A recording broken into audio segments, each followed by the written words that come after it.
So this little picture graphic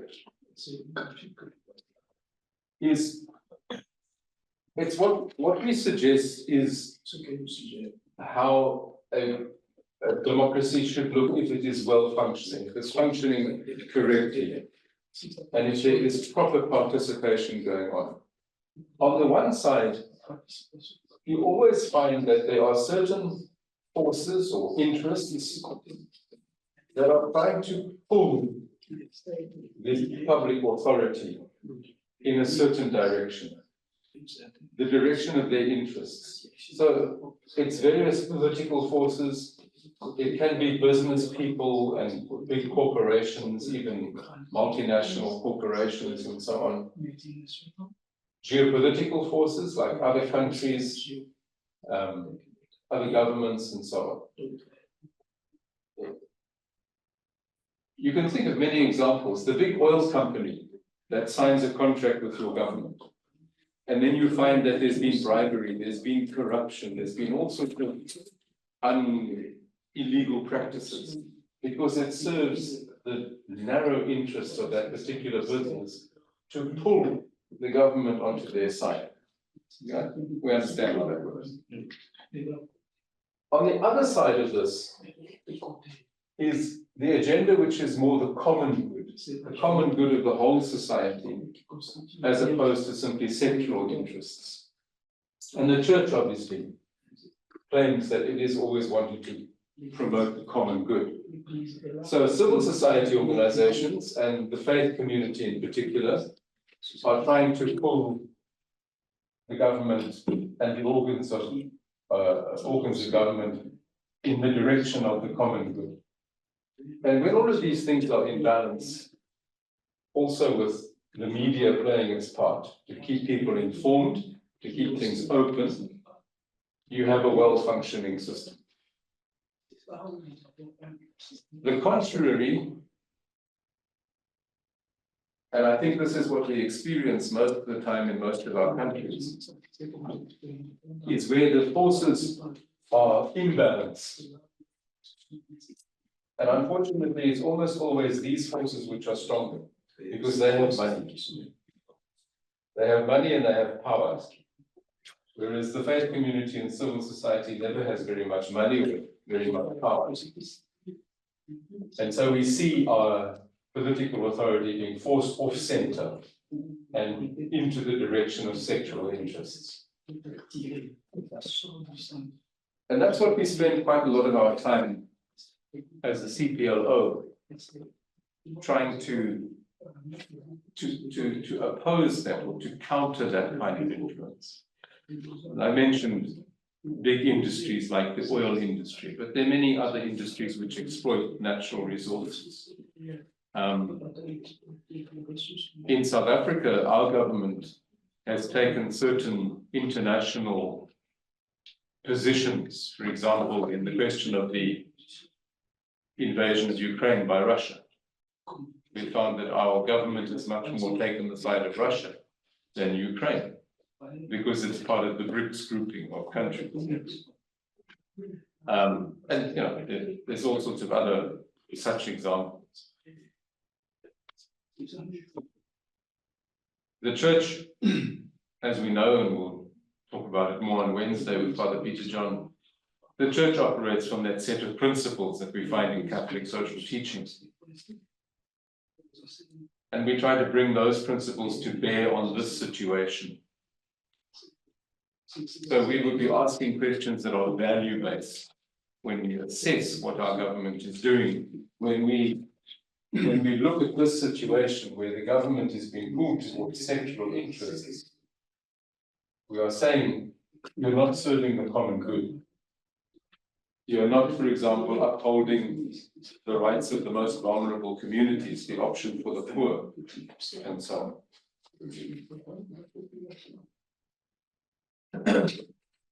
Yeah, so that's in a kind of graphic sense how we see ourselves working, being part of the forces of positive influence on that side.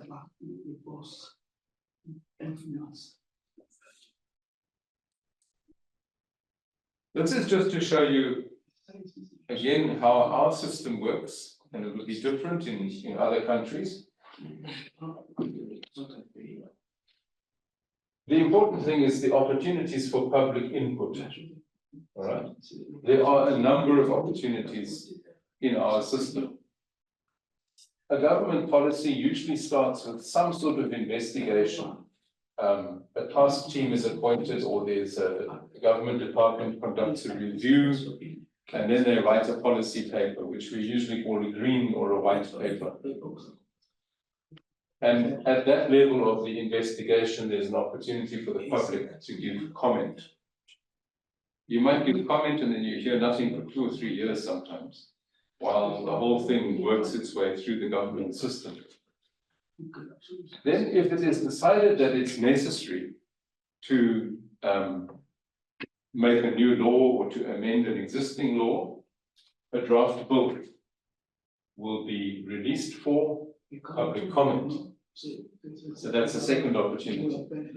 And then it goes through the process within government and cabinet review and so on, and then it comes to Parliament as a bill. Hopefully this bill has incorporated some of the comments that were made at this level of draft bill. Eventually it is sent to a parliamentary committee for consideration. That's the most important opportunity for more public input. That's where we focus our activities. Because we have 2 houses of parliament, it usually starts in a National Assembly committee, but all laws must also go to the second House of Parliament, the National Council of Provinces. And they usually have another opportunity for public comment. And if the National Council of Provinces changes the law that was passed by the National Assembly, then it must go back to the National Assembly. And they may have a further chance for people to comment on those changes. So you can see that you can have up to 5 different points in the process of public comment. And even here, before the president signs the bill so that it becomes an act and a new law, there's nothing to stop you from petitioning the president, writing to the president. And we do this. Our office hasn't done it, but many organizations do it to encourage the president not to sign a new bill, but rather to refer it to the Constitutional Court or to refer it back to Parliament for further work or changes. So the system that we have is very much attuned to public input at every step. As I say again, Namibia has something very, very similar to that. I think the Kenyan system is also having different opportunities and stages for public input. I'm not sure about Malawi. Yes, it is. So that's as it should be.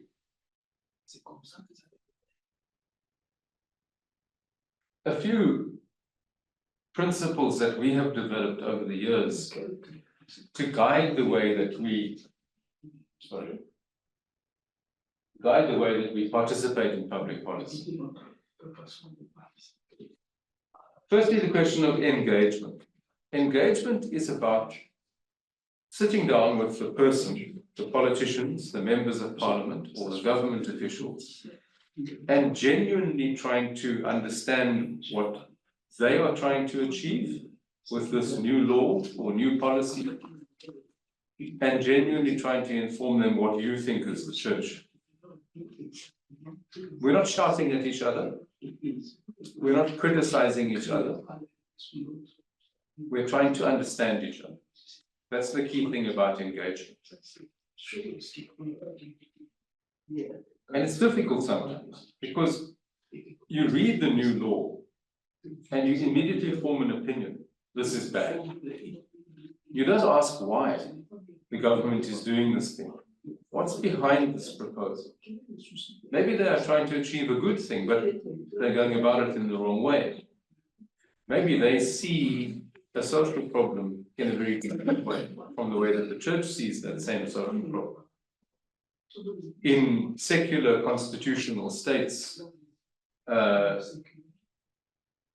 political authority is not beholden to some of the values that a particular church or religious group happens to believe in.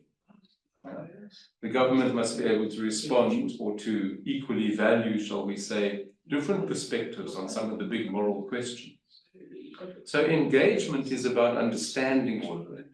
It's not necessarily about weakening your own position or your beliefs, but understanding what other people are thinking about the same issue.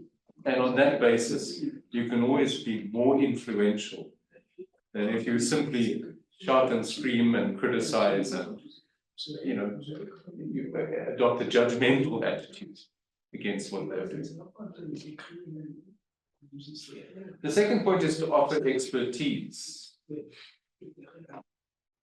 I think particularly in developing countries, poorer countries, and I think Jean-Paul mentioned this earlier, the church is responsible for an enormous amount of the educational work that goes on, running the schools, running the clinics and hospitals, running social development and welfare and emergency relief, and so on in all of our countries.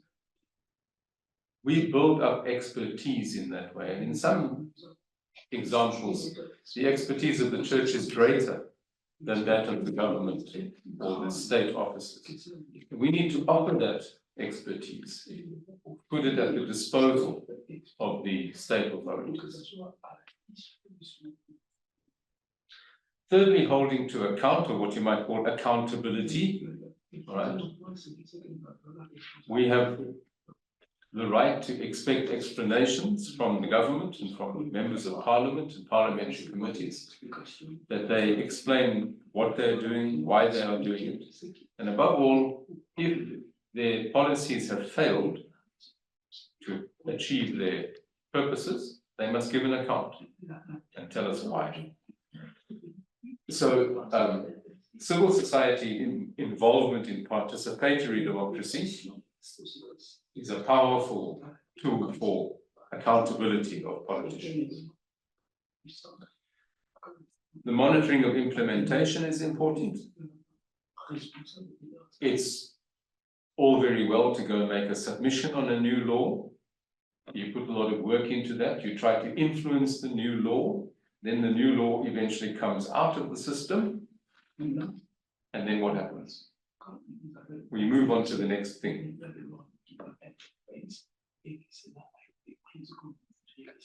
It's very important to give some attention to, is that new law or new policy actually being implemented properly? Is it achieving the results that it is supposed to achieve?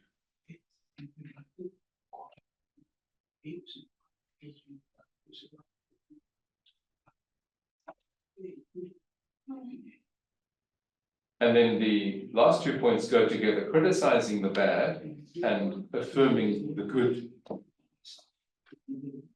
We all have a tendency, I think in our personal lives, but also in our political lives, to complain when we have something that we don't like. We are very slow sometimes to praise or give credit for good things that are done. And we have seen over the years many, many, many examples of organizations who go to Parliament only when they wish to oppose something or to criticize something that Parliament or the government is doing. They never come to praise the good things. And consequently, after a while, they are not taken seriously anymore. The politicians respond to them by saying those people only come to complain. They never have a good thing to say about it. So we ignore them eventually. Whereas if you are more even-handed and balanced, and you take the trouble to affirm good things, to give, as I say, to give credit, to thank a parliamentary committee when they've passed a good law, then they take you much more seriously. And they take you seriously also next time when you come to criticize them. So the balance between affirming the good and criticizing the bad is very important to maintain.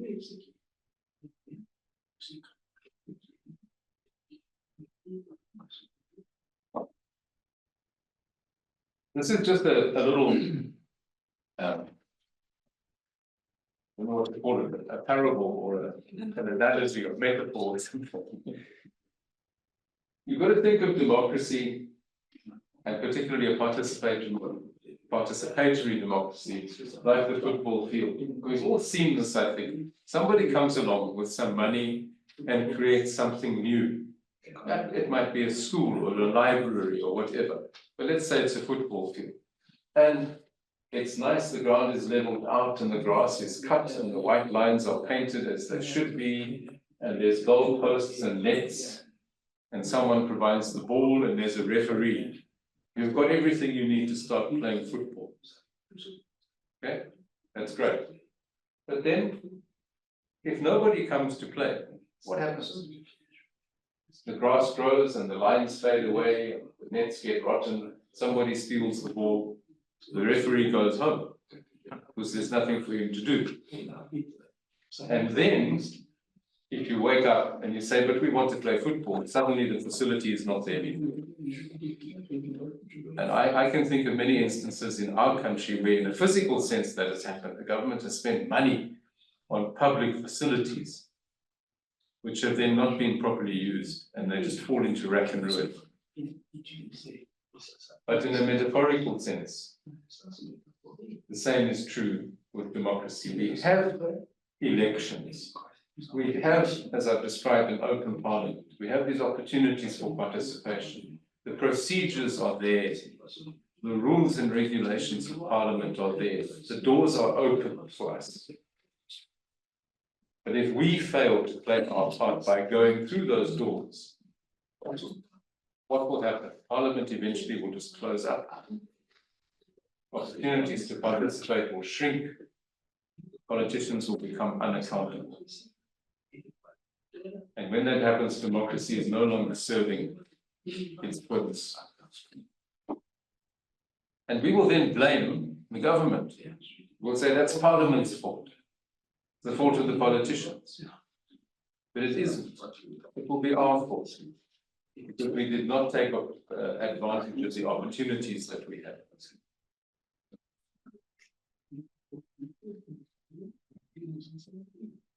Finally, to recap, participation in public policy is the articulation of public opinion into government programs and structures and legislation. So we articulate public opinion.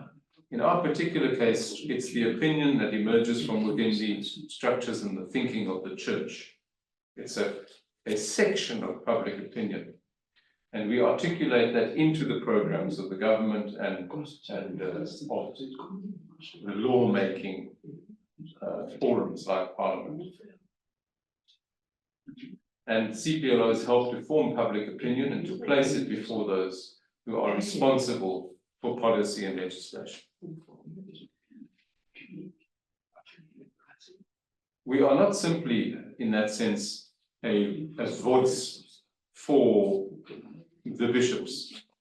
We don't simply take church documents and read them to Parliament. We help to form public opinion. We engage with the public in different ways. You heard Michael mentioning earlier about going to a roundtable discussion.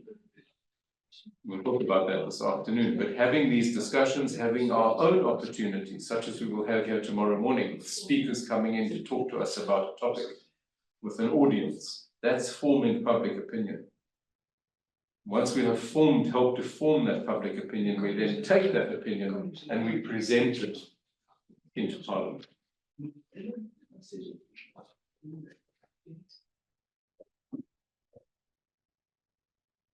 But any questions or comments on this so far?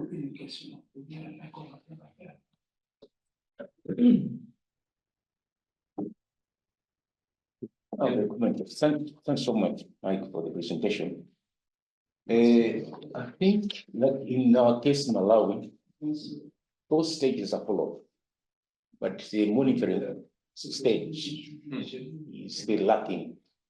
Because there are so many good policies that have been formulated, but implementation, even Parliament may pass a vote to a constituency of so much money. How do we follow up the implementation of that project or no? That is really lacking. It's a thing that I don't know how to do it, but also to sensitize the community to take the duty bearers accountable. Seems what you said is true, that they are happy to have voted and they stay back, but continue participating in this democracy process. For example, monitoring, what is it that they're doing? I don't know in other countries, but I think in Malawi we are lacking in that. I think that the monitoring of implementation is lacking in many, many countries. We always want to move on to something new. And there's always a pressure. There's new laws coming up before Parliament all the time that we want to respond to. So you have limited time, limited energy, you put it into the new thing rather than going back to see what happened with the law that we commented on last year or the year before. How is that being implemented?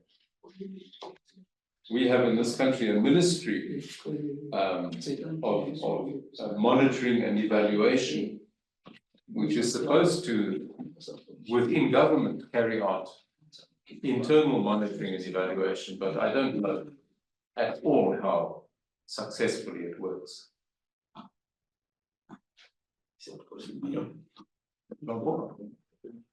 Merci beaucoup. Je ne serai pas très long. I want to be long this time. Thank you. Je remarque qu'en Afrique du Sud, I noticed that in South les Africa, institutions démocratiques fonctionnent quand même. the democratic institutions work properly.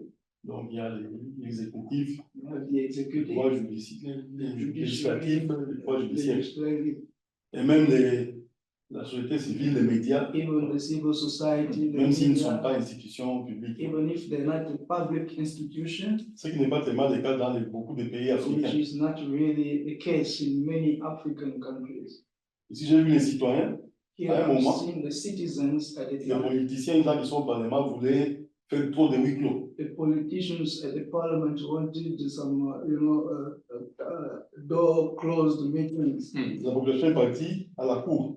and the population went to the court, Il a eu gain de cause parce que la cour a intimé donc à ses and then the court politiciens changed, d'ouvrir l'accès. gave the order to those politicians to open the door, Ce qui n'est pas le cas chez nous, où la justice est instrumentalisée which doesn't happen in our country, par les where exécutifs. the justice is institutionalized by, or L'exécutif, instrumentalized voilà. by the executive. Ce qui fait que nous devons en même temps lutter. Parce que là, c'est la garantie pour nous de faire un bon travail comme 6 kilos. Because it's kind of a guarantee for us to do Ce the fonctionnement work démocratique. as the CPL all does here. Et bon, nous devons en même temps lutter That's why we have to fight pour le fonctionnement de l'état des droits de la vraie démocratie. for the functioning of the real democratic country. Et là, on se compte les têtes avec les gens qui sont au So pouvoir. that's why we're rubbing our heads with the Et ils people veulent in power. faire les huis clos. They don't want to let us have access in whatever we're doing. Exemple chez Those nous, go meetings all the time. exemple, un exemple, je vais chuter par là. For instance, and I'm going to close, Le ministre des Finances sortant, the outgoing finance minister, impliqué dans des combines impossibles, donc des scandales financiers, he was des involved détournements de fonds et tout. in embezzlement and corruption. Le procureur de la Cour de cassation, le procureur général demandait que le Parlement puisse l'autoriser à poursuivre ces gars-là et d'autres And ministres. the prosecutor asked for the parliament to allow him to pursue that man. Mais l'actuel président du Parlement, là, Vital Kamerhe, qui a été The actual speaker of the parliament, Pour cette question, Kamere, for that question, il a institué un groupe qui travaille avec nous. he instituted a closed door group. Ça entend s'étonner qu'ils seront corrompus là-bas. No wonder the woman was corrupted over there. C'est ça le problème qu'on a chez nous. This is the problem we have. So part of the problem is the lack of an independent judiciary, which will take objective decisions. If the judiciary is politically compromised, then you have that situation. Le grand problème, c'est le manque de système judiciaire indépendant. Et parce que cela est corrompu, voilà pourquoi nous avons plus dans l'histoire. Michael, you had your hand? Yeah. I was just thinking okay, thank you very much for the presentation. Merci pour la présentation. Je pensais Participating in public policy. So you mentioned something like balancing, criticizing the bad and affirming the good. So I remember the academic, Professor Joseph Tisho, always says, you know, the Kavango people are the second, actually majority, because that region actually second to the Ovambo, which is actually the majority. And he said, okay, when elections come, you cannot win an election in Namibia without the Kavango vote, which is true. But of course, when it comes to participation, balancing these two, now I understand, because you know, sometimes the government will give money to the region, but then sometimes this money goes back to the government, saying that, okay, they don't know what to do with that money. But then when that happens, this criticizing becomes now too much, saying that blaming the government for this and that and that. So I understand now that, you see, when we don't balance what we criticize and affirming this, then it becomes we are actually ourselves to blame, especially when the money comes and then we say, we don't have any project, so this money goes back to the government. When it is given to another region, so then we start now blaming the government. Yeah. So I'll just. Thank you. Merci. Moi, j'aimerais plutôt Thank you. I vous want to remercier par rapport à cette présentation. thank you for this presentation. C'est très important de revenir sur la démocratie It's participative very important to come back to the participatory democracy parce qu'en RDC, en fait, c'est le plus grand problème. because this is the greatest problem in DRC. On a comme l'impression que les parlementaires It seems as if the parliamentarians prennent des lois qui n'ont rien à voir avec le besoin primaire de la vote population. the laws which have got nothing to do with the basic needs of the population. Et à voir ce qui est prévu dans la constitution sud-africaine, And seeing what is said in South African's constitution, ça nous inspire à mener des plaidoyers it inspires us to bring more advocacy, qui pourront aussi aller dans le sens de la révision peut-être de la which constitution will go de notre towards constitution, the revision of our constitution. pour que les députés soient aussi appelés à respecter les étapes de la prise d'une loi. So that the parliamentarians may be brought to a level where they respect the different steps or stages of a decision making. Parce que nous pensons que à respecter le fait qu'il y ait d'abord des consultations préalables, consulter la population, Like, I think it will be very important for consulting the population first, savoir ce qu'il y a en fait comme besoin knowing the primaire de la population, basic needs, les porter devant les élus, and then bring it to the elected, respecter ces étapes pour la prise en charge d'une loi, and respecting these steps before taking a law. nous pensons que ça va améliorer beaucoup de choses en RDC. It will improve many things in DRC. Some of this we've already covered this morning. Excuse me if there is a little bit of repetition. I'll try to keep the repetition to a minimum. These are the 6 points that I want to talk about very quickly now. Attendance at parliamentary committee meetings, public hearings also in Parliament, how to choose the submissions that you want to make, the process of drawing up or writing a submission, the differences between written and oral submissions, and then the question of impact. So to start with the first one, attendance at committee meetings.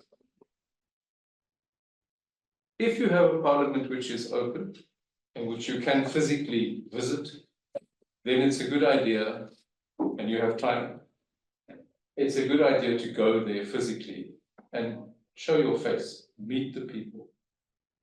Especially the committees that are working on matters that are of importance to you. You obviously can't be everywhere all at once, but you choose a few committees that you feel the church has got a particular interest in the work that they are doing. And as I say, if you have the time, you just attend some of their meetings. You don't have to always go to say something. You can just go to hear and begin to understand what's going on. This improves the profile of your organization. As I said, they get to know who you are. You get to know something about upcoming advocacy opportunities. The committees are discussing what is their work next week, next month. They may refer to legislation that is still coming in the future. They may be carrying out investigations into particular matters. All of those things, if you know about them, it's useful for you to factor that into your own program of areas where you want to be doing advocacy. You're networking, not just with the members of parliament on those committees, but what is extremely important is the people who work for the committee. There's usually a secretary of the committee or a clerk of some sort, an administrator of the committee. They are very important people to get to know because they're working full time there. They know when the meetings will be. They know where the meetings will be. They have access to the papers. If you need copies of documents and so on, they're the people you want to be able to contact. Another very important networking area is with researchers. And I suppose, again, this differs from different parliaments. In our parliament, every committee has its own researcher. Some of them have more than one researcher. The bigger committees may have two. And they are employed to do the background work. And for example, if the committee is faced with new legislation on refugees, the committee researcher may be asked to do research on refugee law in other countries. What's happening in America, what's happening in Britain, what's happening in Germany, or Australia, or wherever. It's useful for you to know what that researcher is concerned with, and the researchers often find it very useful to access the work and the research that we are doing. So there's a useful relationship there that works both ways. On many, many occasions, we have sent information to parliamentary researchers and they've said, thank you very much, we will put this before the committee, or we will add it to the report that we are writing for the committee and so on. So you can have quite a lot of influence if you build up a relationship with those people. But it is a question of building a relationship. It's not just like seeing them once a year and so on. You've got to get to know them and what their concerns are and so on. And then contacts in the media, because often journalists are also covering the work of the committees, and the journalists may be interested to know what you, on behalf of the Catholic Church, are thinking about a particular new law or policy and so on. So all of that is, you can achieve all of that if you have the time to spend in and around the physical meetings of the committees. Public hearings, as I showed you on the earlier slide, all those opportunities for public input all the way through the different process, obviously are a very important part of the duty of Parliament to consult. So remember what we quoted from our Constitution, that the National Assembly must facilitate public involvement. This is the most important way in which that public involvement is carried out. Public hearings on legislation and policy. Even if you're not making a submission yourself, for whatever reason, it's still a good idea to try to attend the public hearings, to keep up with the debates, to show that you're interested, to see and hear what other people are saying about them and so on. In our system, our Parliament is very good at conducting public hearings and giving enough time for them. Every now and then there's a bit of a complaint that there's not enough time put aside, but usually they'll if they have to take 2 or 3 days to accommodate everybody who wants to come and make a submission, attend the hearings, they will do that. And as I said with my example of the soccer field, the football field, if you don't take advantage of the facility that's there, it will close up. And it's the same with public hearings. If we don't take advantage of by attending those public hearings, Parliament will not have an incentive to continue with them. And slowly that space will begin to close down. Whenever it's practical, try to facilitate the presence of others at these hearings. I'll give the example here of children. If a committee is discussing something to do with vulnerable children, you organize them to bring some children to that hearing from a Catholic school maybe, or a Catholic institution, something like that. We did that years ago when Parliament was discussing the older person's bill. So you had a bunch of members of Parliament and civil society people, all quite relatively young people, discussing the needs of old people. Well, we organized a bus and we brought in about 30 old people from an old age home, and we brought them into the same room. And suddenly it was real. They weren't discussing an abstract question. They were discussing old people, and the old people were listening to them. It has a big impact when you do that. And it's a strength that we have in the church because we are so socially involved, from young children to school children to universities to the elderly to disabled people.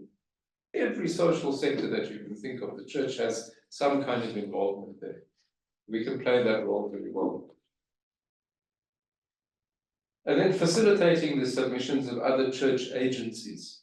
What I mean there is, in this office, we know nothing about education matters. We don't have a specialist staff member dealing with education.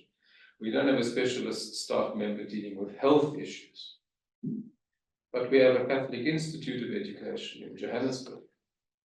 We have a Catholic Healthcare Association, also based in Johannesburg. So if a law comes before Parliament dealing with education, I don't try to understand it. I contact the Catholic Institute of Education and I say, will you please have a look at this law and tell me what you think? And then if they need help about how to construct a submission to Parliament, or if they want to come physically to Parliament and attend the public hearings, we will assist them with that side. So you can see what's happening. Our expertise is in working with Parliament. Their expertise is with the content of that particular issue. We put the two together and then it works. And I'm sure you can think in your own contexts of all the different Catholic organizations that there are, who could say something very useful to Parliament, but they don't know how. They don't know the mechanisms and so on.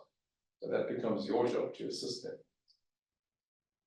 And then working in networks, when it's possible to do so. So Father Michael earlier told us about potential difficulties working, for example, in a council of churches situation, where not all the churches have the same view on a particular topic. So it might be that if the subject matter is contraception or same-sex marriage or something, the Catholic Church may not be able to network very effectively or work together with other denominations. But if it's a matter of social development or anti-corruption, we share exactly the same beliefs as all the other churches and faith communities, and we can network very effectively together that way. And some of the most impactful work that we have been involved with in terms of legislation has been when a group of civil society organizations get together and develop a joint position on the legislation concerned. It can be very, very powerful when you do that. And then Parliament is faced not just with one or two small voices, but with 20 or 30 organizations all pushing in the same direction. And I would even go further and say, from the church's perspective, we must be prepared to compromise, not to compromise our teachings, but if necessary, to compromise the full application of our teachings. Respect that there are differences, but work together for the greater good, rather than highlighting one or two small areas of difference between us and the next church or the next faith community and so on. You can preserve your own position quite firmly without having to hammer it all the time every day. Okay, so that's public hearings if you have them in your parliament.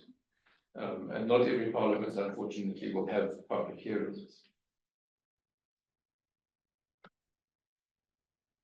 Then there's the question of choosing submissions. When we started in this office, we just began to respond as much as possible to every law that was coming out of Parliament. And very soon we realized that we were not coping adequately. We could not respond to everything. There were too many new laws and amended laws and so on, particularly at the time when we started our office. Parliament was busy for many years getting rid of the old apartheid era legislation and bringing in new democratic legislation. Parliament was also busy creating the new constitution. In fact, the new constitution was adopted very shortly before we started our office, but flowing from the constitution, there was a lot of subsidiary legislation that needed to be put in place to give effect to constitutional rights. So it was a very busy time legislatively. And as I say, we kind of realized we have to choose more carefully to be more effective. There are two ways in which we made choices. The one is that we developed projects.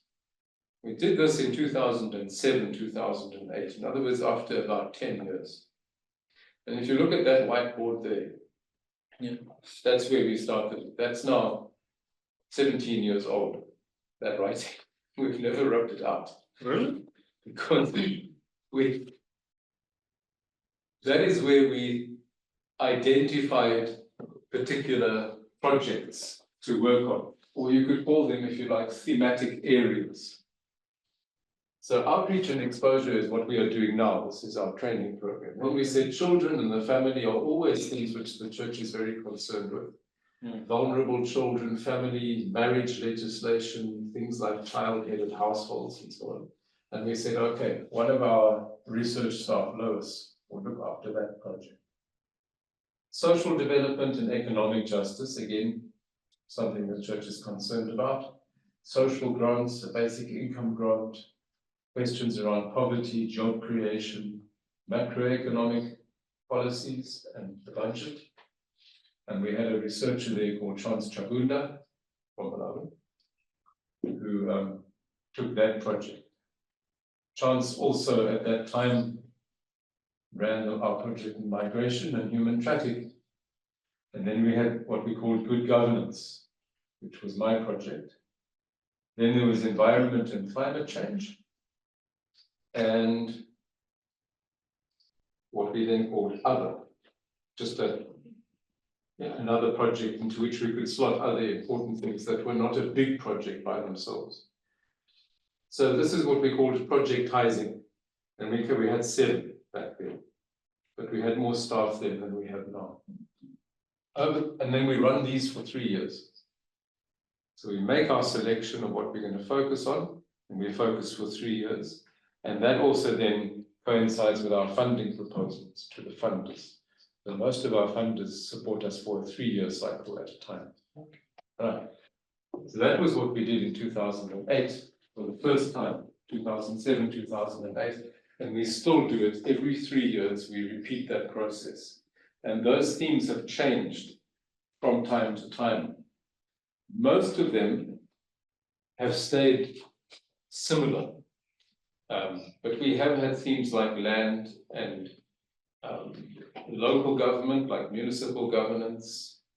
We did once have a theme on education, a few others. But we've now more or less settled on 5 themes, which are governance and democracy, environment, refugees, children, what we call women, children, and the family, and then the one around socio-economic policies and economic justice. So that's for us one way of coping with the load of legislation. The rest we don't look at. We don't look at foreign policy, we don't look at defense, we don't look at police, we don't look at international trade questions. We don't look at agriculture. We just have to make choices. And those are the choices that we make.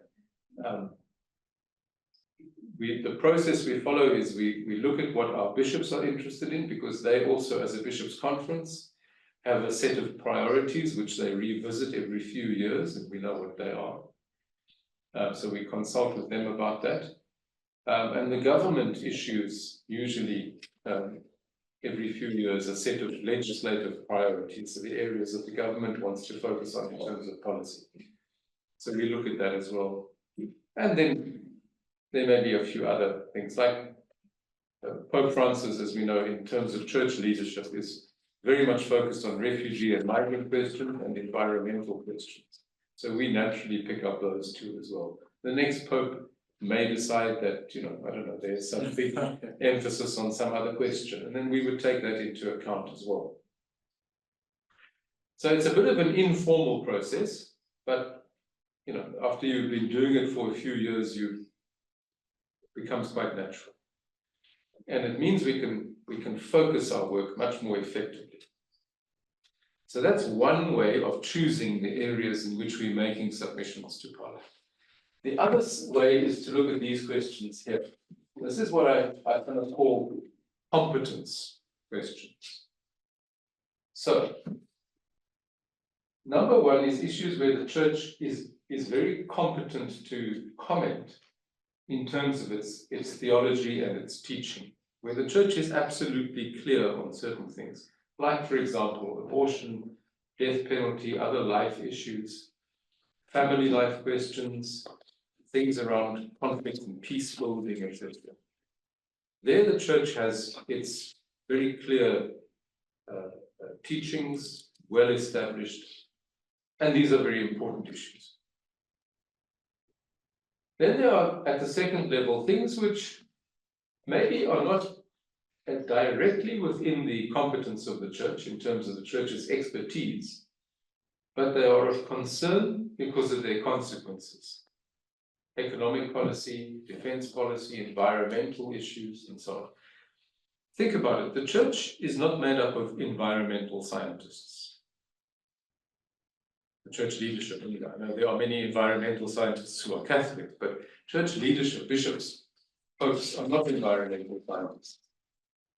But we understand that environmental questions have impact on people's lives.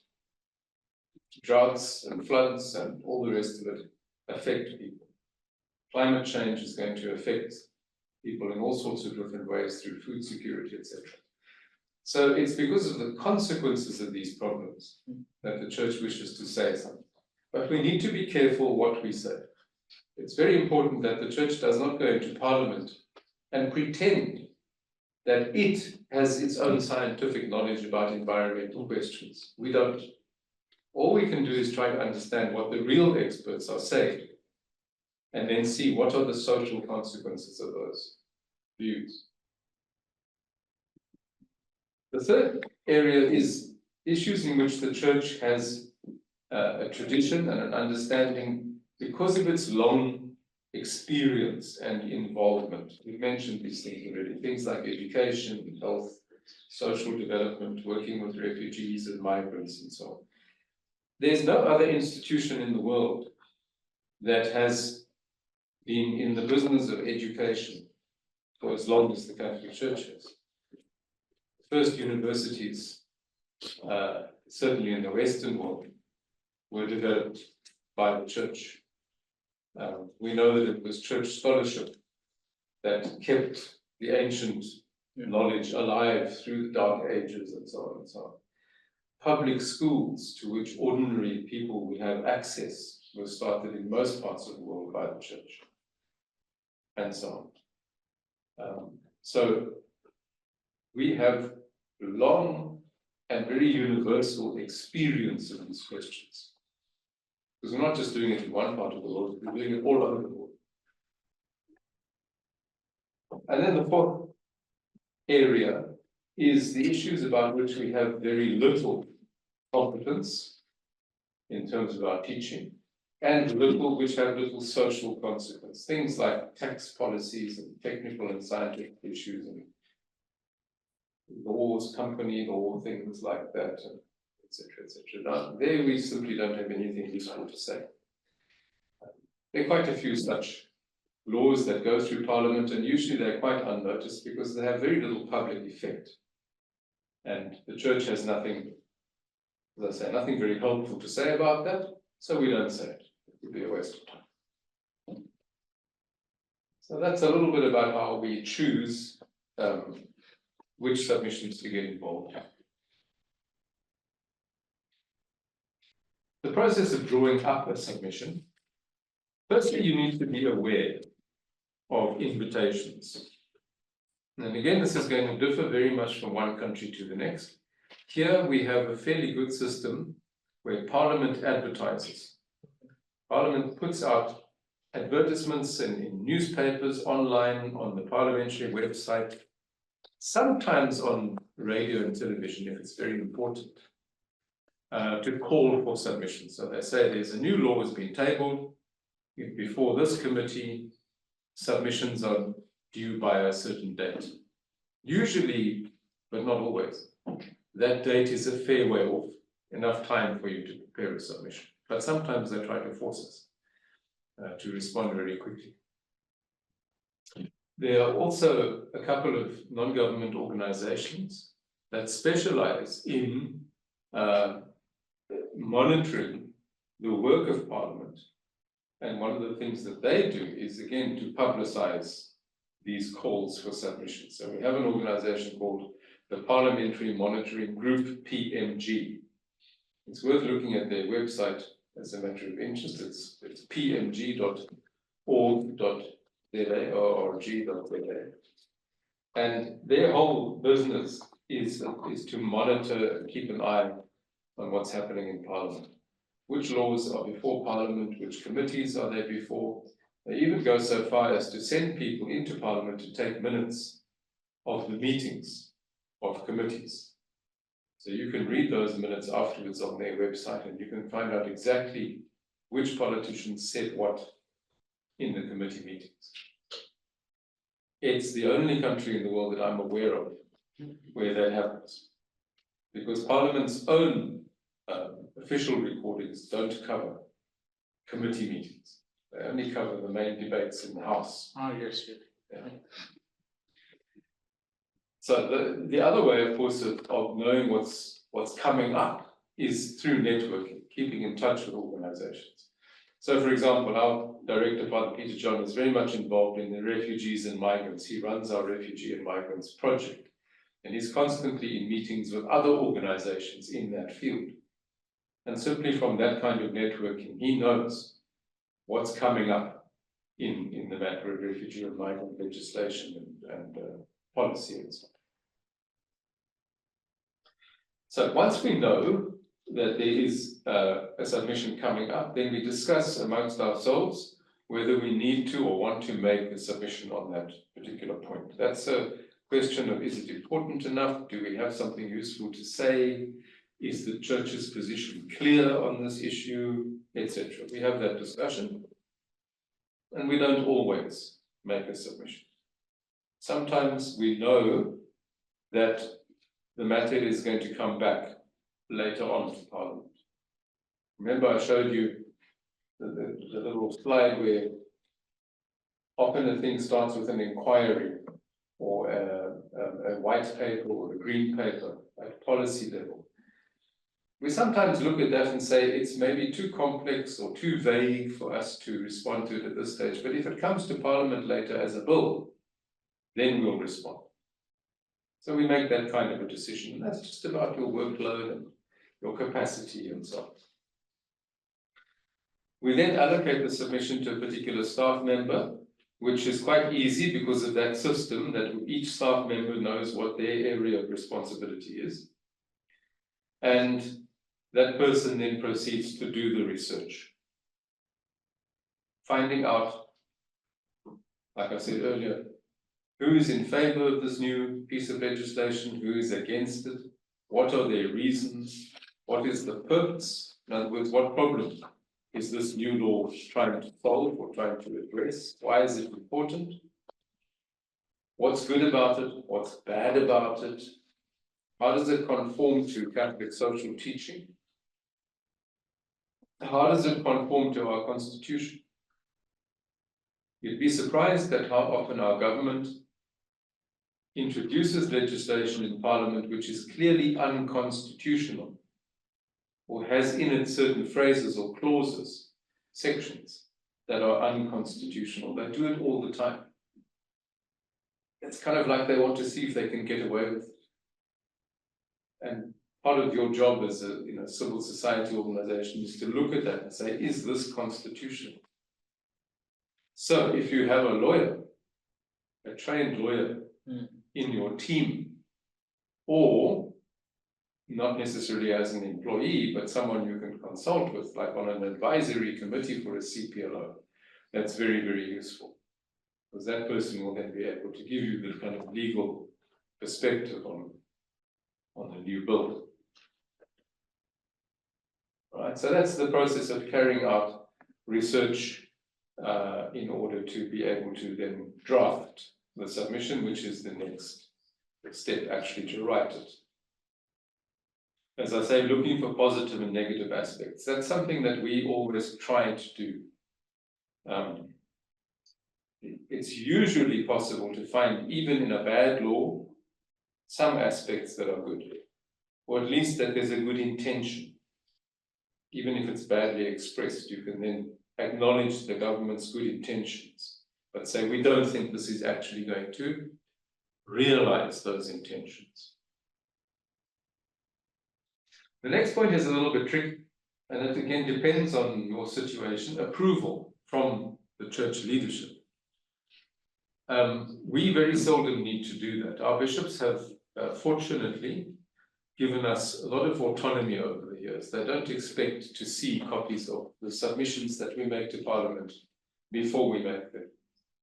So normally what we do is when we send the submission to Parliament, we send a copy to the bishop that is responsible for our office.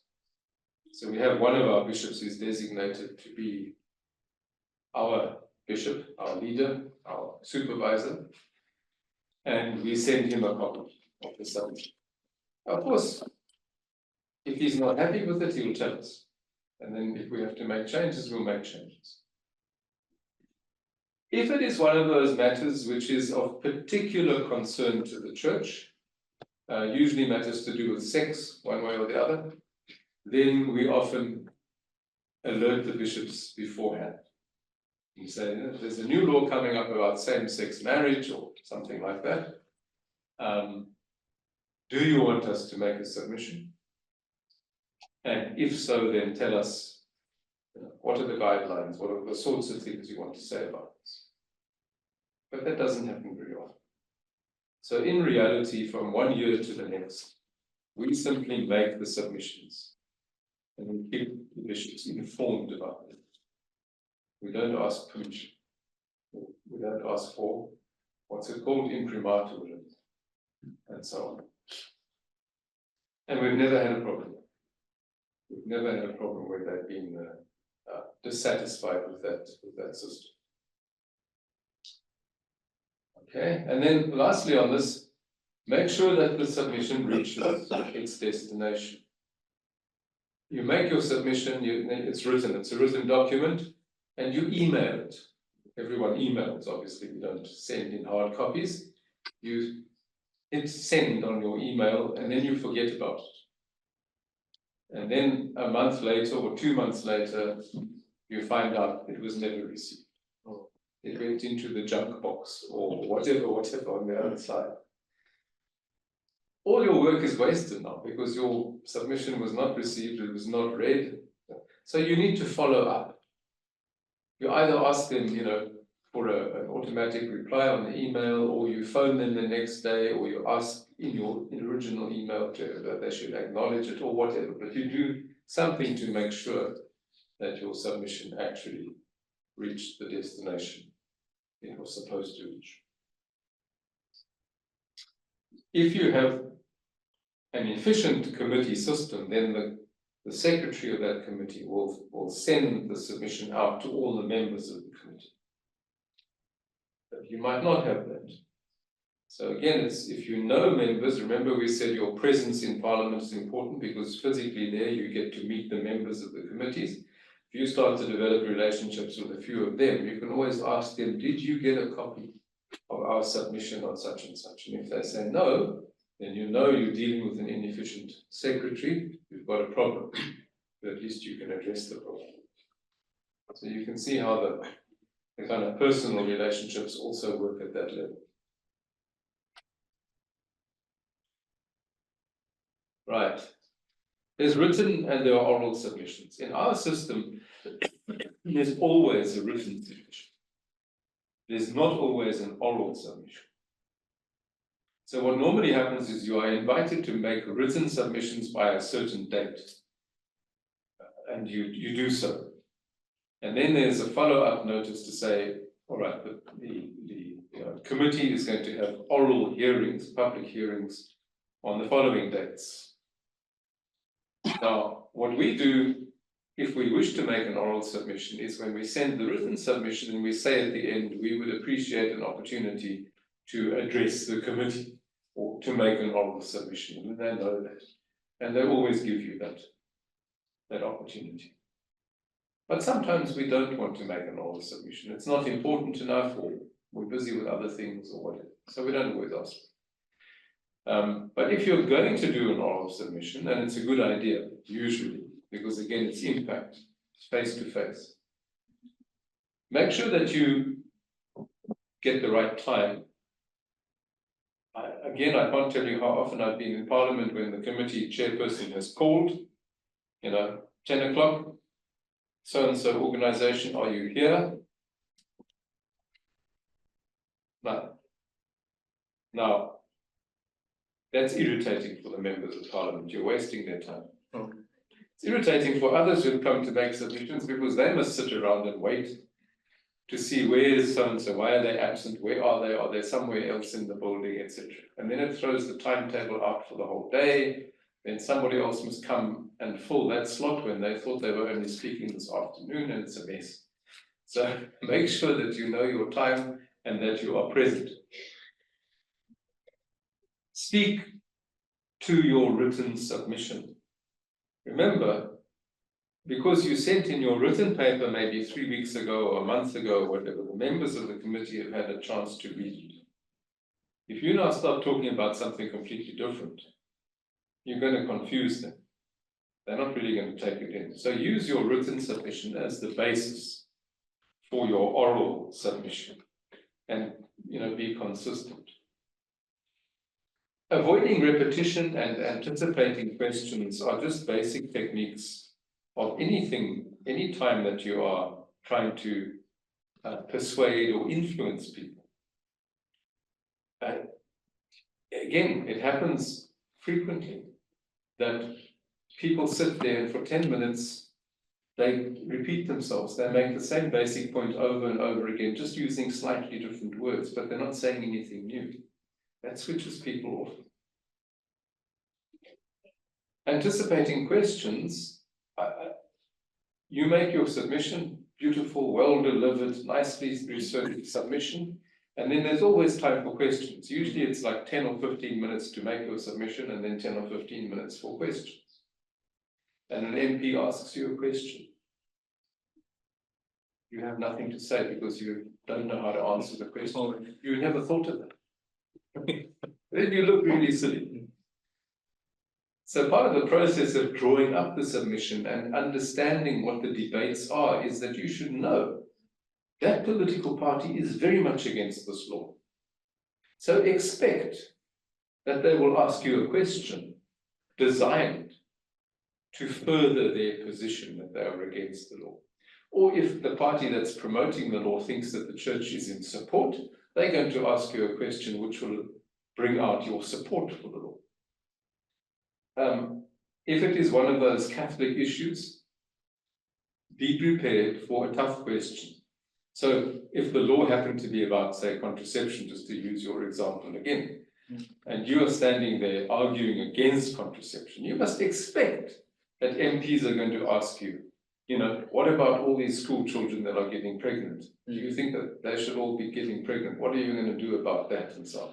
What about the right to privacy? Why is the Catholic Church wanting to interfere in people's personal decisions and so on and so on? Do you think that that the world can afford for every family to have 10 children now? That's irresponsible, blah, blah, blah, all of that stuff, you know? Be prepared for those questions. The one who can effectively answer questions, as we say, off the cuff, there and then, is always very impressive. People think, wow, you really know your stuff if you can answer those questions in a coherent way immediately.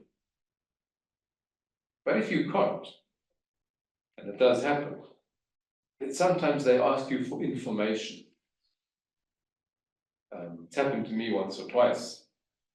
Maybe on one occasion it wasn't on something to do with schooling, and I was asked questions about how many Catholic schools are there, or how many children are there in Catholic schools in this country. I didn't know.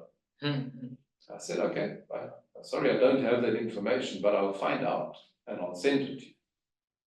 So you always must be ready to supply an intelligent response to what they are asking. Right? Offering assistance, there are many ways in which the church as an institution can offer its resources and its facilities and its experience. To give you an example, around election time, in this country we have 23,000 voting stations. In some parts of the country, the only institution that has a building is a church hall or a church centre in some of the far rural areas and so on. So if you're going to Parliament and you're commenting on the Elections Act or the Electoral Act or whatever, and this question comes up, lack of resources and so on, you should be able to say, we want to help you. We should be able to help you with our resources or with our expertise and so on. It's a constructive relationship.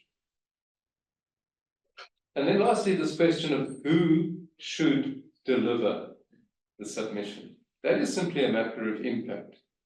On a few occasions over the years, we have invited a bishop, or sometimes more than one bishop, to come here to Cape Town in their full cassock and purple bits and pieces and so on, and come to Parliament and deliver the submission and have it just lifts the level of interest.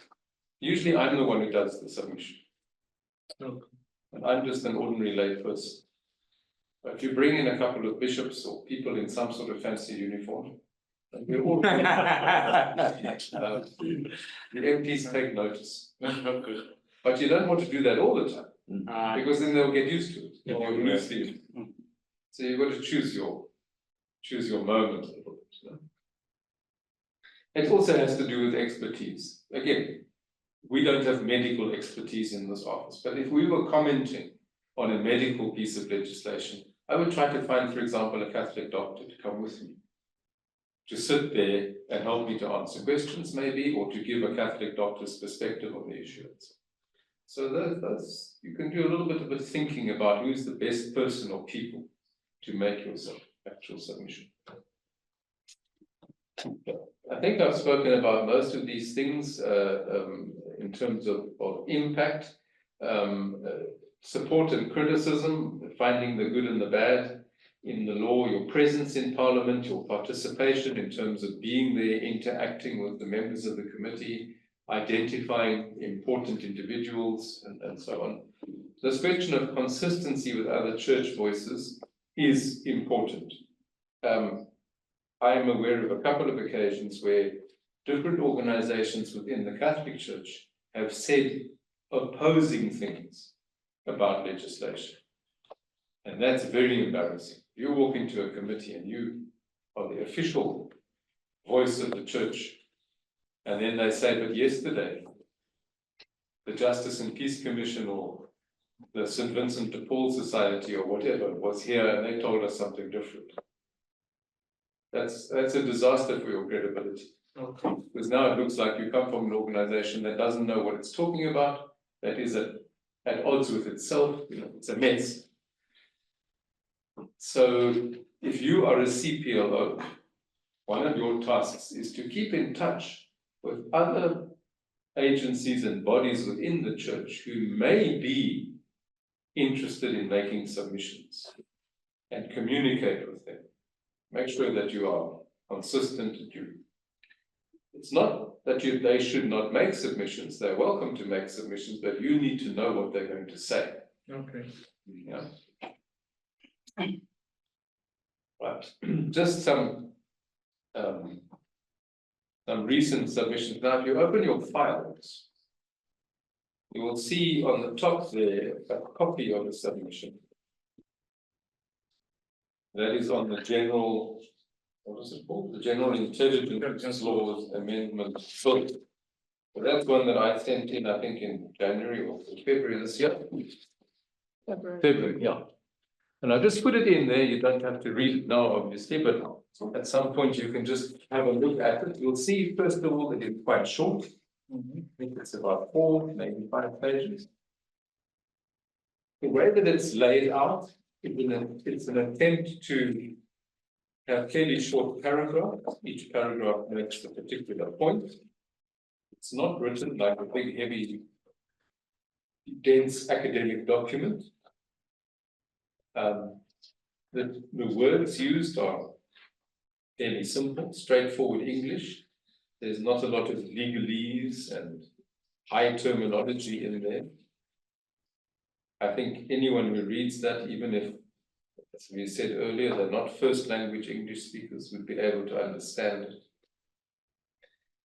And if I have to go to Parliament, which has not happened yet, but if in the next coming months I get an email to say, please come and do an oral submission on the basis of that document, I can cover that easily in 10 minutes. Okay. When you contrast that with what I said earlier this morning about the lawyers who come in with 100 pages, dense print, lots of footnotes like an academic thesis, nobody reads it. No one reads that. It's useless. So, yeah, as I said, that's just an example of the kind of submission that we do. I think that is the way to do it. Other people may differ. You get specialist organizations, and this is perhaps worth mentioning. We're not specialists in anything really. The church is interested in everything. All aspects of human life and human experience are of interest to the church. But you sometimes encounter organizations which are highly specialist in certain fields. And so they will tend to make fewer submissions, but much more extensive or deeper ones. They can be useful sometimes to a committee. But for a CPLO, I maintain that we must make very simple, focused submissions on a wide range of topics and keep in touch with as much of what's happening in Parliament as is possible. We are, okay. I've mentioned these things. The question of brevity is important. The tone that you adopt is important. As I say here, do not acquire the reputation or give the church the reputation of engaging with lawmakers only when you want to tell them that they are wrong. Very soon they won't listen to you anymore. So be positive whenever you can be positive. And then there's the question of competence, which we've discussed. Right. So far, that is submissions. Now, I just have to load up the next publications.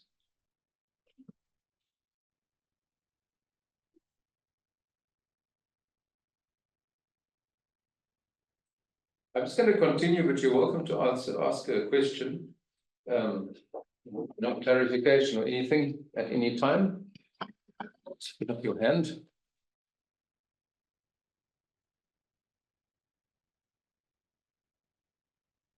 Now, in your file, the next 3 documents are publication, examples of publication.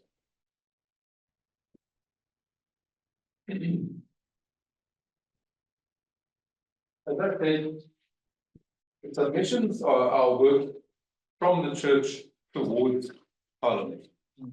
Publications are our work back towards the church to help keep the church informed. We see ourselves as a bridge between the church and the world of Parliament and politics themselves. And it's a bridge not of one-way traffic, but of two-way traffic going in both directions. So by publishing our different kinds of publications and papers, we are trying to keep church leadership up to date, but also, as I said, others. We've got 28 bishops in our country, but our mailing list is about 1,400 people. So that tells you we've gone way beyond this church leadership. We have members of Parliament, politicians, members of the diplomatic corps, journalists, academics, ordinary Catholics in the parishes over the years have asked to be added to our mailing list. All sorts of people make up that mailing list. But our mandate is from the bishops. So when we write, our focus is still to keep them informed. All the others who receive our stuff is like that's an extra. But remember that the focus of your work is to your superiors in the church. We have now basically 3 types of publications. So the one on top there is the briefing paper. Briefing paper is, I maintain, our most important publication. We then have responses, we have digests. We'll deal in detail with each of those. Occasional papers and research papers we really don't do anymore. There is actually one further on in your folder on albinism, and I've put it in there because tomorrow Father Henry is going to be talking to us about the question of albinism. And 10 years ago, 11 years ago, we had a researcher not working for us, an outsider, but he did a kind of internship with us, and he wrote a paper on the problems associated with people with albinism. That was the last time, as far as I can remember, that we published an occasional paper 11 years ago. So we don't do it anymore. We don't have time to write long papers.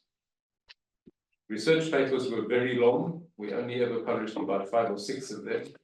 And I don't think very many people read them, so we stopped. And occasional papers also 10, 12, 15 pages. Also not a lot of people were reading them.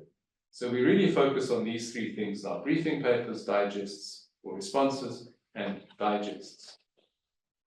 So briefing paper, if you just have a look at that one,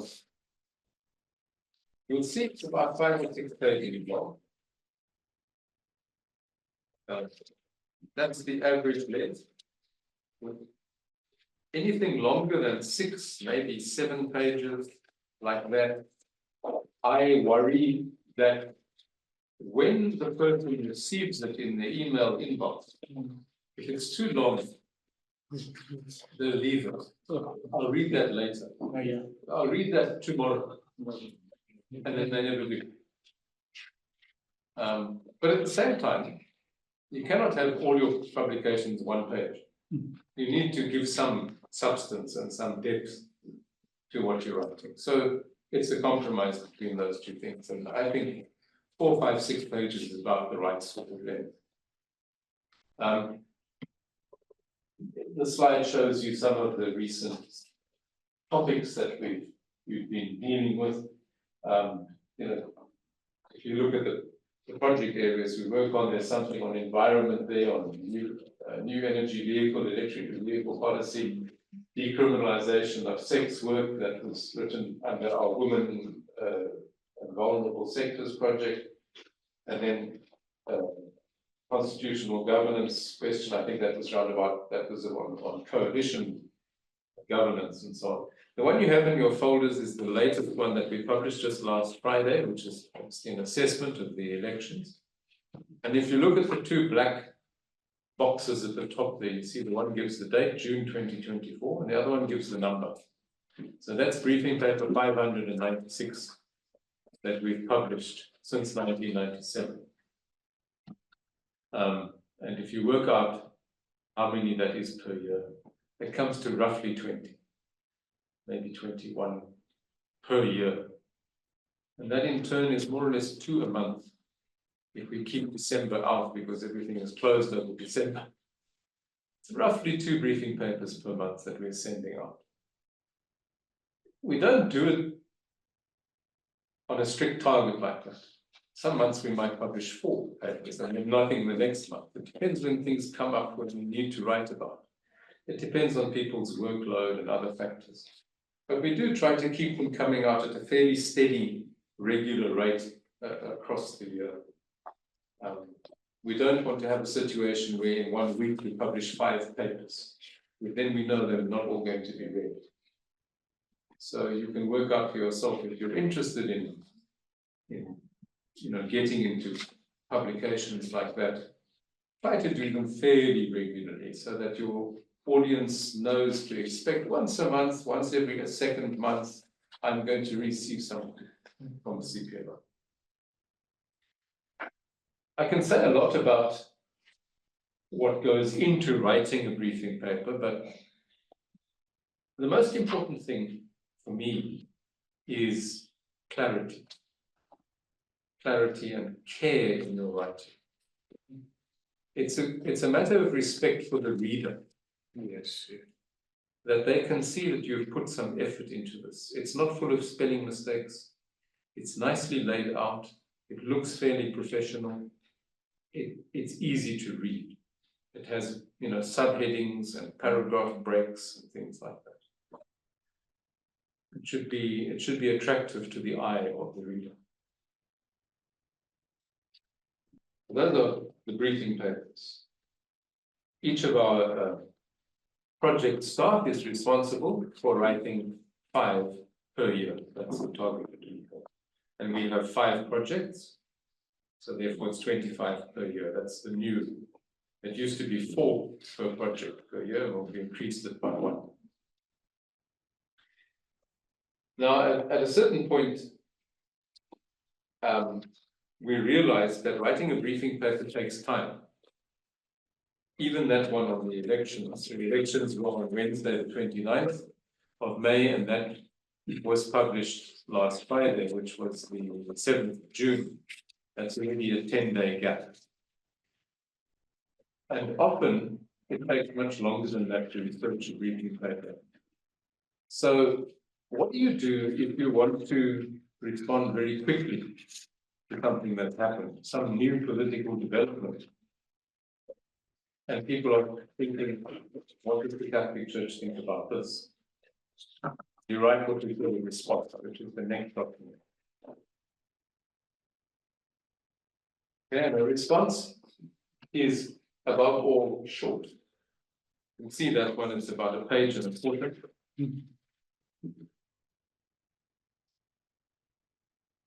Sometimes it runs a little bit longer than that. Yes, that's the response. That's its response. And the idea about response is it's short and it's quick. It should come out no longer than 1 day after the thing you are writing about. So, if President Ramaphosa came on TV tonight and said, I'm resigning, I'm sick and tired of politics, or whatever. I would write a response either tonight or early tomorrow morning and send it out. When we have the opening of Parliament speech, we write a response that goes out the next day. The budget speech is another one where we usually write one the very next day, even the same evening.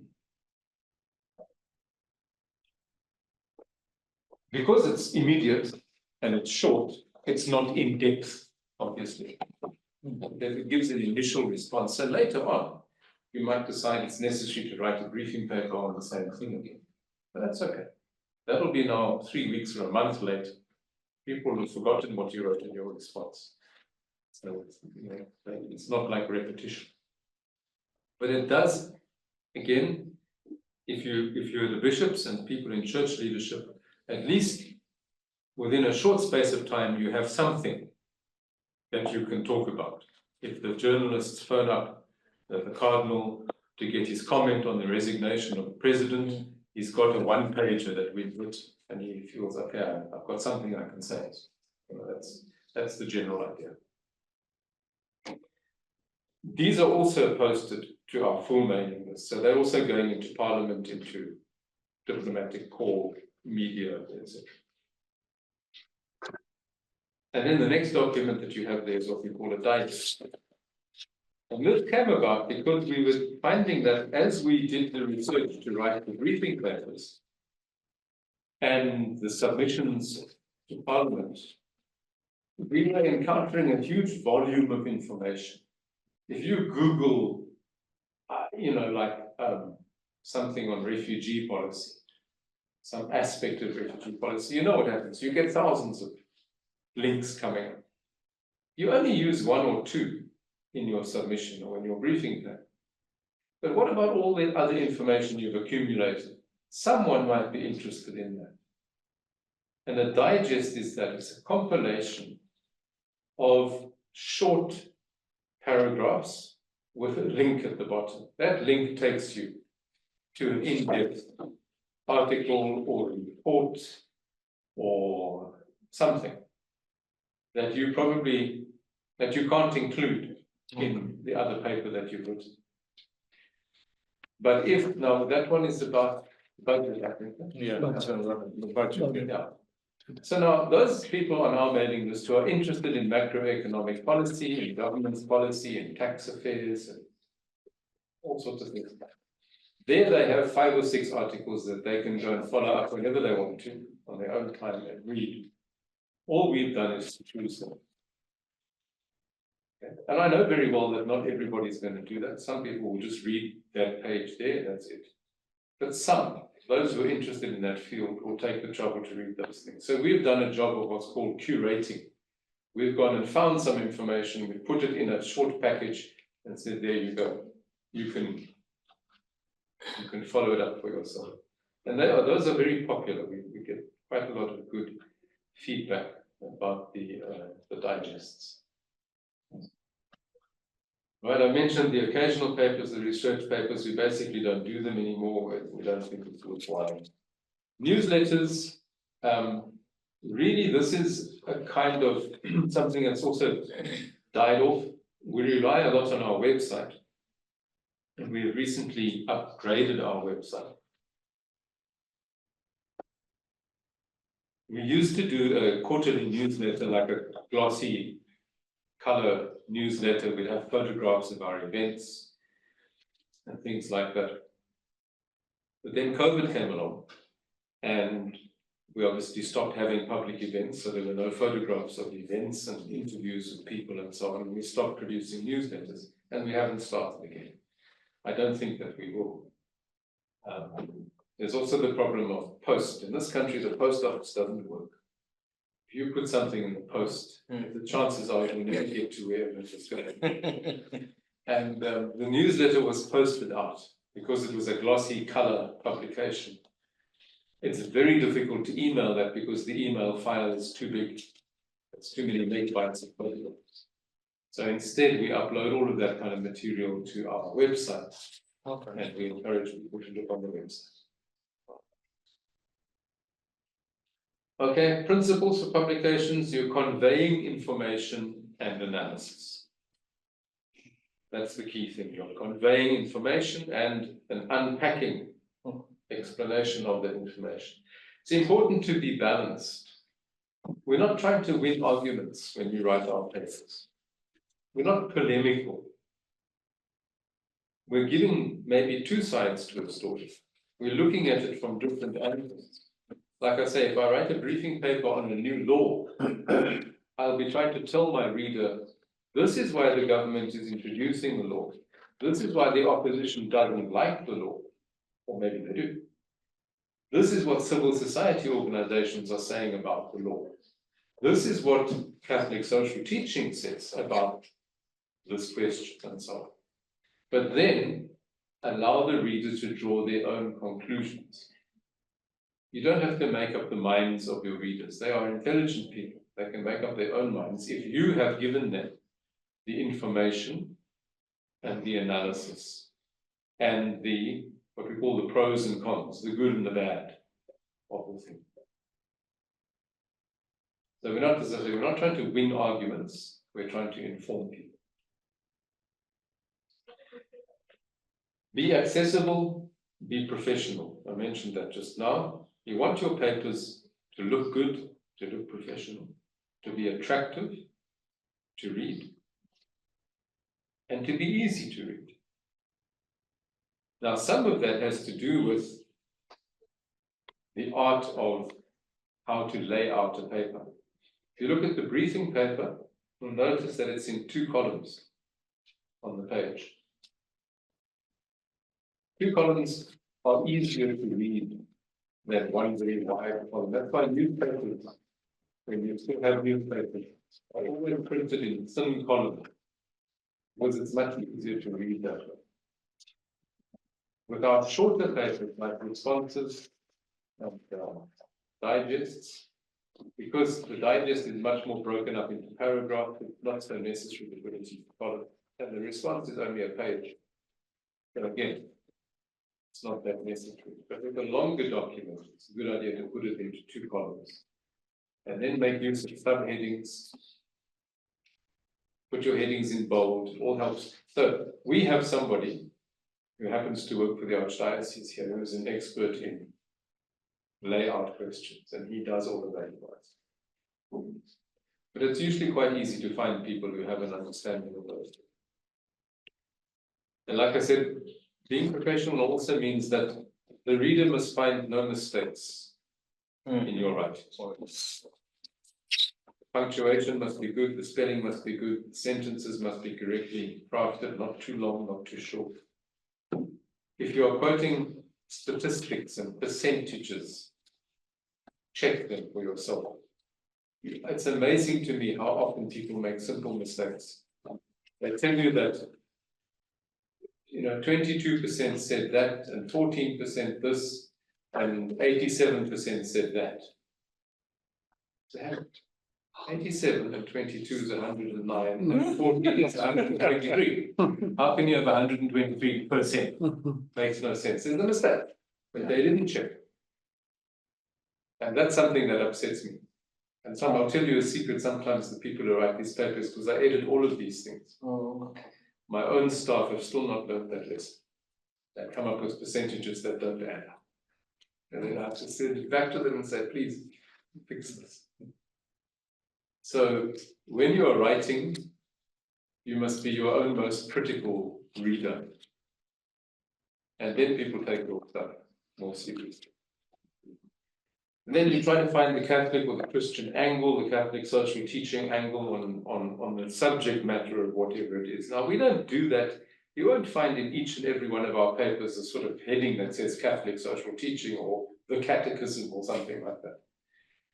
But it is in there usually in terms of the values that are important to us and the values that come from Catholic social teaching. That's the lens through which we look when we're evaluating and writing about these things. It should be possible for the reader to say, yes, this is being written from a certain value perspective. Put it that way. Yeah, people sometimes ask us, do we charge a subscription? We don't. We do every now and then encourage people if they want to make a donation or something. I hardly ever do. We don't get any money really that way, because we feel that it's more important that the publication should get out to the audience. You'll see at the bottom of each one of them, people are invited to copy them and distribute them. There's no copyright in these documents.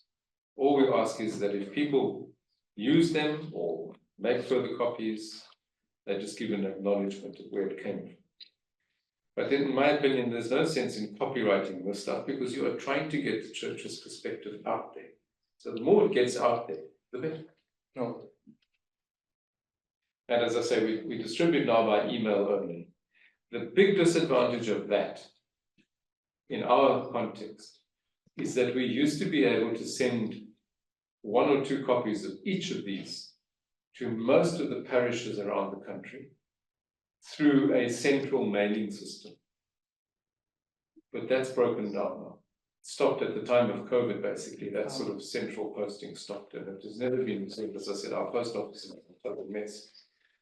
So even though email is free and quick, and we saved a lot of money by not posting documents, we've lost connection with parishes, which is a pity. We don't have a list of emails for all of our parishes in the country, unfortunately. So, yeah, it's a bit of a problem. We haven't yet discovered how to fix that problem.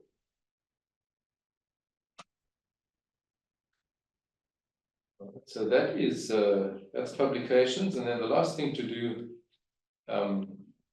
before we have our break is quickly just to run you through events, roundtable discussions, and other events.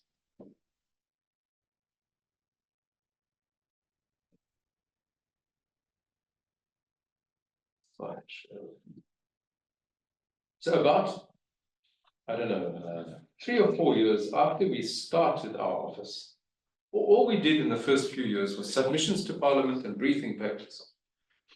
And there were only 3 of us working in the organization. And then at a certain point in the early 2000s, in 2000, 2001, we got the idea of bringing people together for informal discussions. Other organizations were also doing it. And so we started to do it, and it very quickly became quite a big part of our work. And we discovered that there was a certain willingness among politicians, even ministers, to speak quite openly, more openly than they would necessarily in a big public forum or in Parliament itself,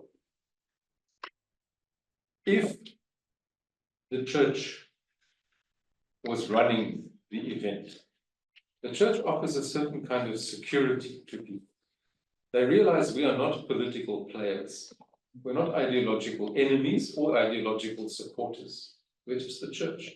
And in our country, and I think in most of your countries, the church has a fairly good reputation, taken seriously. Many people in Parliament are themselves religious. Many of them have worked in churches and church organizations in Parliament. So there was some kind of natural sort of affinity.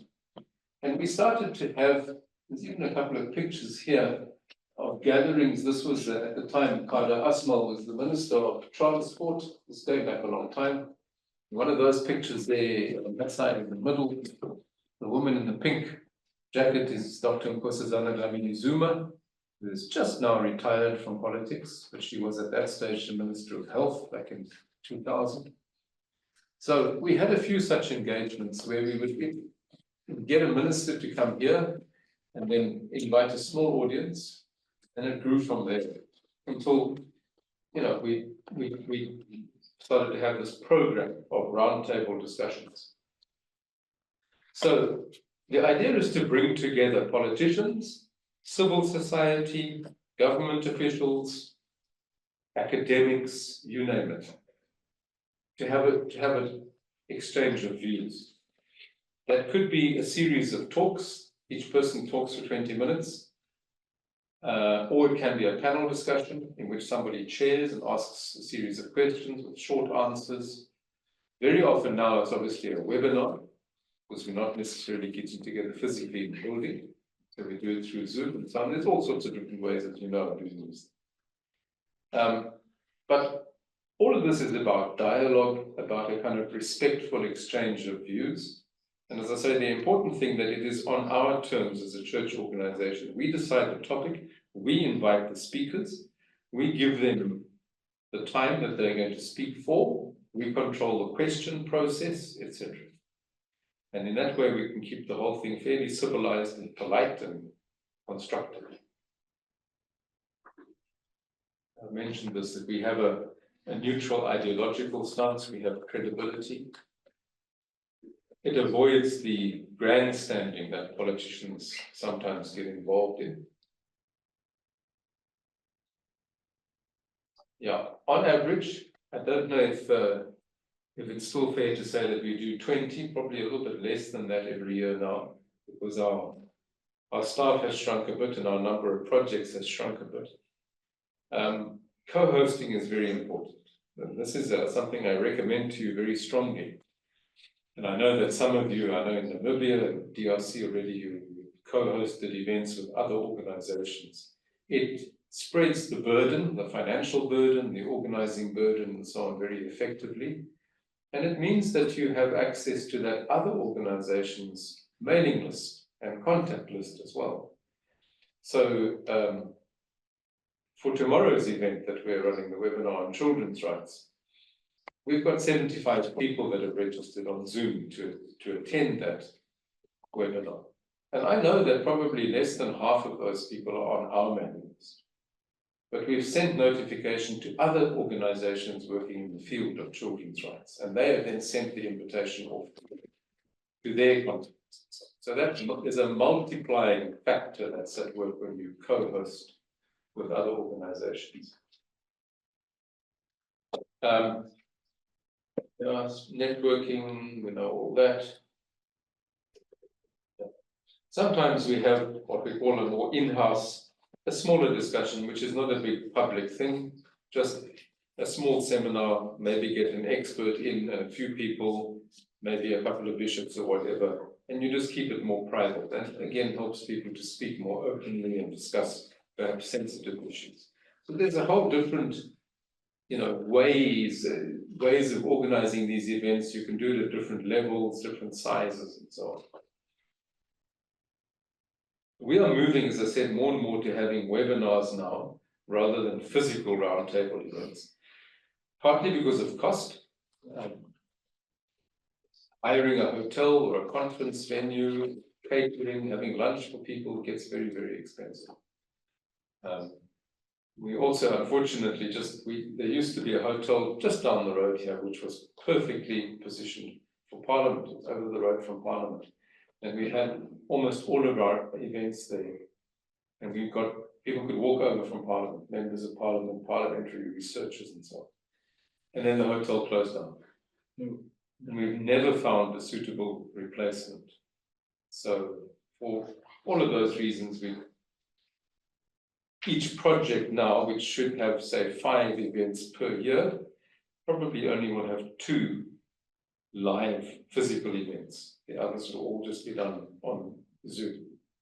And the other big advantage of doing them on Zoom is that your audience can join from anywhere in the world.